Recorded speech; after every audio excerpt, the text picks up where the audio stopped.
La libertad interior, capítulo 1. Espero que desde el primer día y durante estas reuniones seamos muy serios. Temo que la mayoría de nosotros hayamos venido con un espíritu de vacaciones a contemplar las colinas y las montañas, los verdes valles y los arroyos que fluyen, a estar tranquilos, a encontrarnos con los amigos y a divertirnos un poco, todo lo cual está bien. Pero si hemos de sacar algo que valga la pena de estas reuniones, tenemos que ser muy serios desde el principio. Hay enormes problemas a los cuales hemos de enfrentarnos como seres humanos. Como vivimos en un mundo insensato y estúpido, tenemos que ser serios. Y me parece que las personas que son realmente serias, en su corazón, en su íntimo ser, no de un modo neurótico ni con arreglo a ningún principio o compromiso determinado, tienen ese carácter, esa condición de serenidad que es necesaria. Cuando uno observa lo que está pasando en este mundo, la situación de la juventud, la ansiedad por las guerras, la pobreza extrema, los odios y motines raciales, la forma lamentable en la que pequeños países soportan su situación monetaria, etc., uno siente que no sabe lo que está sucediendo. Hemos oído muchísimas explicaciones de los filósofos, los intelectuales, los teólogos, los sacerdotes, los psicólogos, de todas las burocracias organizadas y así sucesivamente. Pero las explicaciones no son bastante buenas y aun conociendo la causa de esas perturbaciones, no se resuelve la cuestión. Aquí, durante estas reuniones, vamos a ser responsables como individuos y como seres humanos. Vamos a ver si podemos entender el problema de nuestra existencia con su desorden, su caos, la desdicha y el enorme dolor que es a la vez interno y externo. Evidentemente, estamos obligados a disipar las tinieblas que como individuos hemos creado en nosotros y en los demás. Por eso, tenemos que ser muy serios. Como ustedes saben, existen personas que son serias de un modo neurótico. Creen que son serias si siguen cierto principio, creencia, dogma o ideología y si continúan practicándolo. Tales personas no son serias, tienen una creencia y esa creencia engendra un extraordinario estado de desequilibrio, de modo que uno tiene que estar sumamente alerta para descubrir qué es lo que significa ser serios. Podemos ver que las ideologías desempeñan un enorme papel en la vida del hombre en todas las partes del mundo y que, en efecto, dividen al hombre en grupos, el republicano y el demócrata, la izquierda y la derecha, etc. Separan a las personas y por su misma naturaleza, estas ideologías llegan a convertirse en autoridad y entonces los que asumen el poder tiranizan de manera democrática o despiadada. Esto se puede observar en todo el mundo. Las ideologías, los principios y las creencias no solo separan a los hombres en grupos, sino que en realidad impiden la cooperación. Sin embargo, lo que necesitamos en este mundo es cooperar, colaborar, actuar juntos, sin que usted lo haga de una manera por pertenecer a un grupo y yo de otra. La división surge inevitablemente si usted cree en una determinada ideología, sea la comunista, la socialista, la capitalista, etc. Sea cual fuere esa ideología, tiene que dividir y crear conflicto. El ideólogo no es serio, no ve las consecuencias de su ideología. Por lo tanto, para ser en realidad serio, uno tiene que desechar completamente, totalmente, estas divisiones nacionalistas y religiosas, negar lo que es absolutamente falso y entonces, como resultado, quizás habría una posibilidad de ser real y verdaderamente serios. Tenemos que construir un mundo enteramente distinto, que nada tenga que ver con el mundo de hoy, lleno de manías, conflictos y competencias, un mundo cruel, brutal y violento. Solo la mente religiosa es verdaderamente revolucionaria. No existe otra mente revolucionaria, aunque se llame de extrema izquierda o de centro, no será revolucionaria. La mente que a sí misma se llama de izquierda o de centro está tratando con un fragmento de la totalidad y divide incluso este fragmento en otras partes diversas. Esto no es en absoluto una mente verdaderamente revolucionaria. La mente realmente religiosa, en el sentido profundo de esta palabra, es revolucionaria, porque está más allá de la izquierda, de la derecha y del centro. Comprender esto y cooperar unos con otros es producir un orden social diferente, y esa es nuestra responsabilidad. Si pudiéramos desechar todas estas cosas pueriles, toda esta inmadurez, creo que podríamos ser la sal de la tierra, y este es el único motivo de habernos reunido. Ustedes no van a sacar nada de mí, ni yo de ustedes. Lo que es absolutamente esencial no es posible lograrlo por medio de una ideología. Creo que esto, desde el punto de vista histórico y de los hechos, es muy obvio. Lo que está pasando en el mundo muestra la división y el conflicto que crean las ideologías. Si usted conoce y se adhiere a una ideología, por superior, grande y noble que parezca, se incapacita para la cooperación. Quizás esa ideología puede dar lugar a una destructiva tiranía de la derecha o de la izquierda, mas no es posible que pueda traer la cooperación de la comprensión y el amor. La solidaridad solo es posible cuando no hay autoridad alguna. Como ustedes saben, una de las cosas más peligrosas del mundo es la autoridad. Uno asume autoridad en nombre de una ideología o en nombre de Dios o de la verdad, y es imposible que produzcan un orden mundial el individuo o el grupo de personas que han asumido esa autoridad. Espero que ustedes estén escuchando todo esto y que no se hallen hipnotizados por las palabras, ni siquiera por la intensidad del que habla. La autoridad le da mucha satisfacción al hombre que la ejerce, no importa el nombre en que lo haga, deriva inmenso placer de ello y por lo tanto, él es más. Uno tiene que poner una atención intensa en semejante persona. Desde el principio de estas charlas debemos tener bien claro por lo menos este punto. La seriedad implica no aceptar ninguna autoridad, ni siquiera la del que está hablando. Algunos vienen del Oriente y afirman, desafortunadamente, que tienen las experiencias más extraordinarias, que pueden mostrar a otro el pasado, que conocen alguna palabra que les ayudará a meditar con máxima excelencia, etc. No sé si ustedes han caído en esta clase de trampa. A muchas personas les ha pasado, a millares, a millones. Tal autoridad le impide al ser humano ser una luz para sí mismo. Cuando cada uno es luz para sí mismo, solo entonces puede cooperar, amar. Solo entonces hay un sentido de comunión de unos con otros. Pero si usted tiene su particular autoridad, tanto si esa autoridad es un individuo como si es una experiencia que usted mismo ha tenido o conocido, entonces esa experiencia, esa autoridad, esa conclusión, esa postura definida, impide una comunicación mutua. Solo una mente realmente libre es la que puede estar en comunión, la que puede cooperar. Durante estos días les ruego que sean muy sensatos y no acepten la autoridad de nadie, ni la propia, cultivada mediante la experiencia, el conocimiento u otras varias conclusiones a las que ustedes hayan llegado. Ni la autoridad del que habla, ni la de ningún otro. Solo entonces, cuando la mente es libre, libre de verdad, es cuando puede aprender. Una mente así es a la vez el maestro y el discípulo. Es vital que comprendamos esto, porque es lo que vamos a investigar en todas estas charlas y discusiones. Uno tiene que ser al mismo tiempo, para sí mismo, tanto el maestro como aquello que es enseñado, y esto únicamente es posible cuando hay un sentido de observación, de ver las cosas en uno mismo tal como son.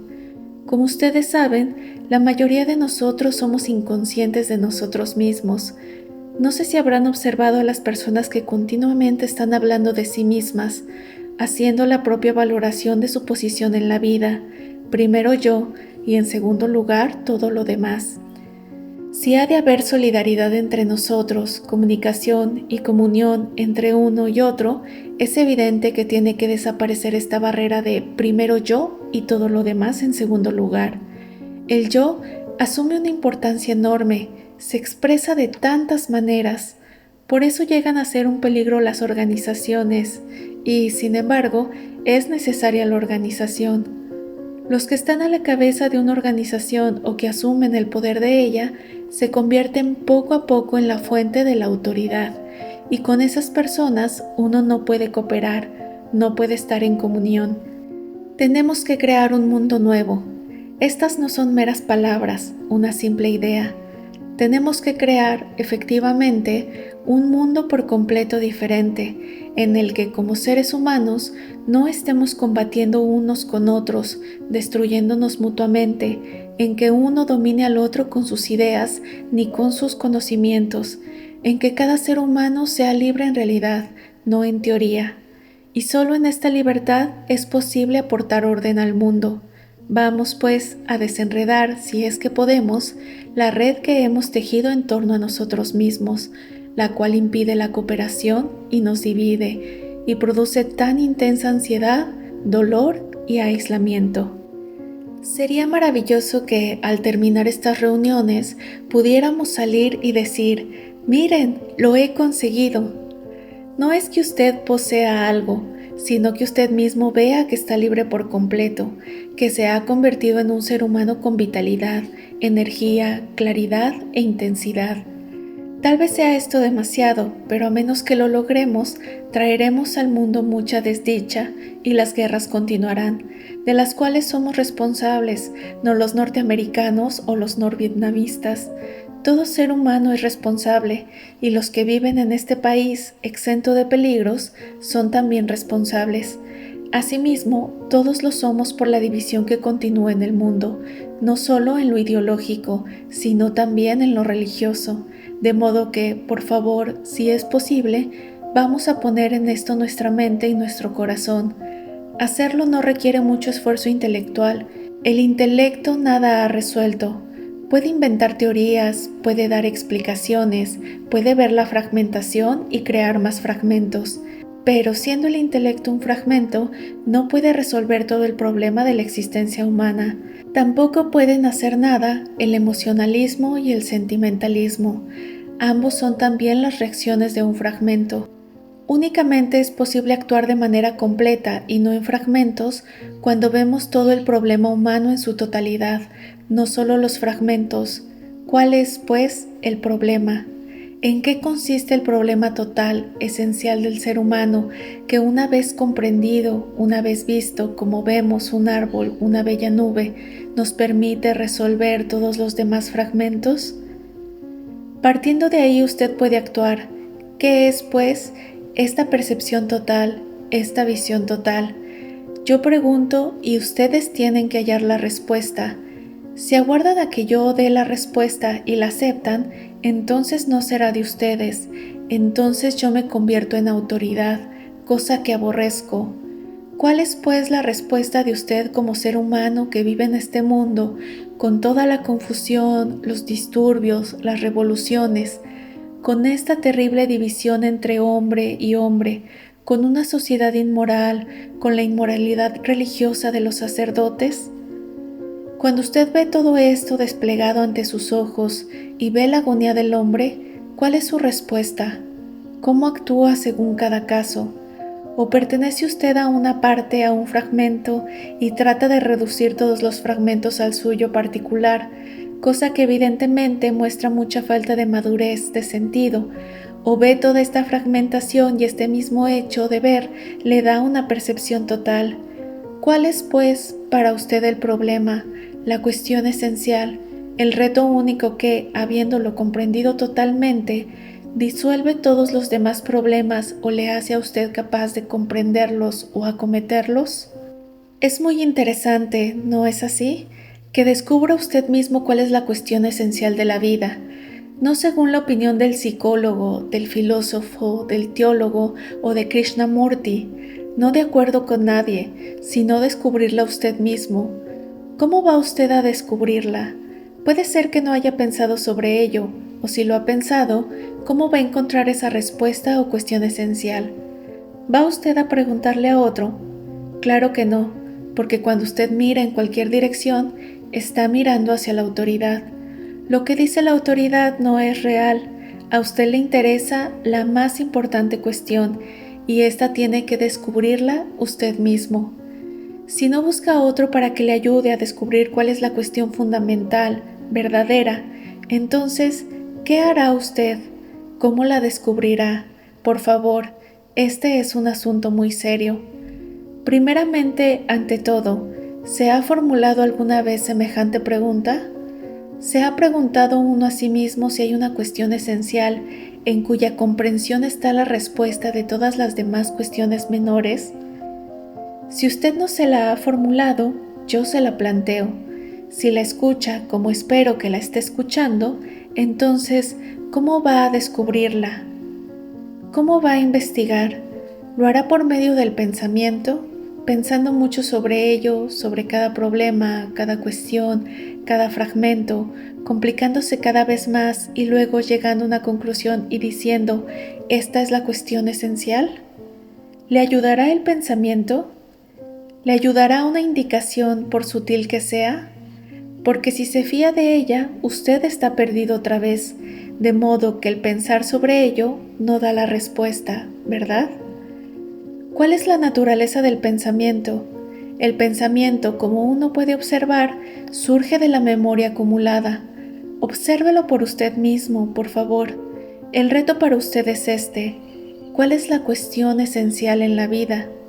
El reto es nuevo, y si usted se enfrenta a él en términos del pensamiento, lo hace partiendo de los recuerdos acumulados y su respuesta vendrá de lo viejo. Esto está bastante claro, ¿no es así? Si me aferro a mi hinduismo por todas sus supersticiones, creencias, dogmas, tradiciones y toda esa tontería y aparece ante mí algo nuevo o surge un nuevo reto, solo puedo responder partiendo de lo viejo. Por eso veo que la respuesta de lo viejo no es el camino hacia el descubrimiento, ¿cierto? Por lo tanto, no dependeré del pensamiento, aunque sea el de la persona más erudita, ni del mío propio. De modo que desecho completamente, por favor, háganlo mientras hablamos, el uso del pensamiento para investigar. ¿Puede uno hacerlo? Parece fácil, pero en realidad, ¿podemos hacerlo? Lo cual significa que aquí tenemos un reto totalmente nuevo. Lo miro con ojos nuevos, con claridad. El pensamiento, sin embargo, por muy maduro, astuto y libre que sea, no trae claridad.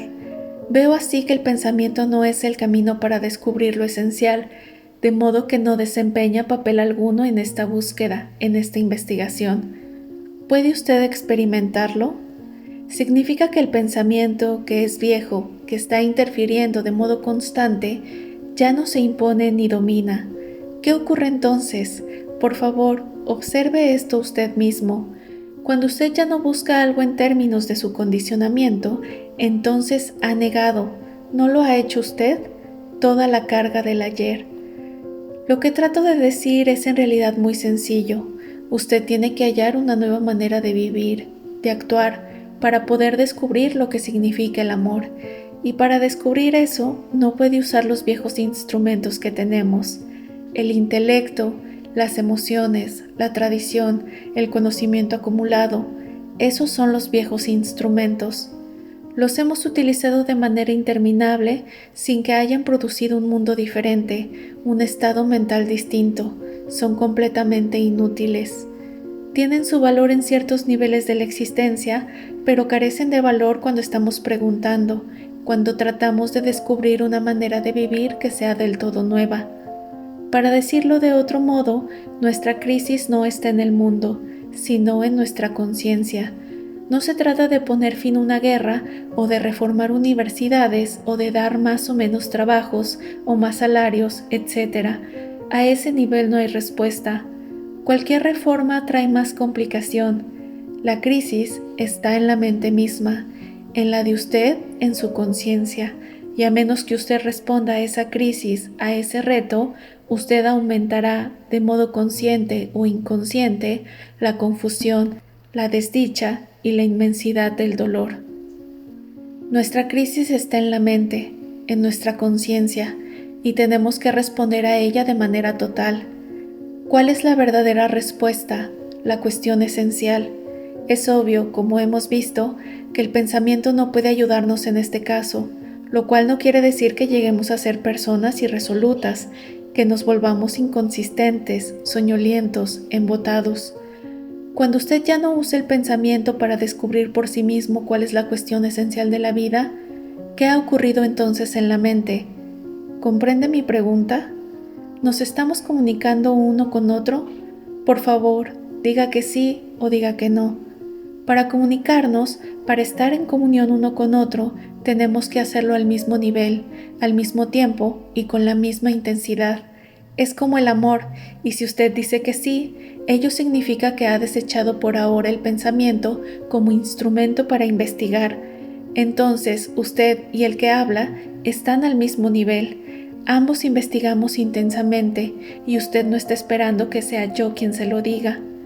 Cuando le dice a alguien te amo, puede ser que lo diga de un modo casual y sin sentirlo realmente, o puede ser que usted lo diga con gran intensidad y con un sentimiento profundo y urgente, mientras que la otra persona se queda indiferente o se pone a mirar en otra dirección. En ambos casos, la comunión entre ambos deja de existir. La comunión solamente es posible cuando ambos ponen toda su intensidad, no de un modo casual o con reservas. Como usted sabe, cuando usted y el otro son generosos, comprende, se produce en efecto una intensidad extraordinaria, dador y receptor dejan de existir. Así pues, ¿qué creen ustedes? ¿Qué sienten? ¿Cómo perciben lo que es la cuestión esencial en la vida?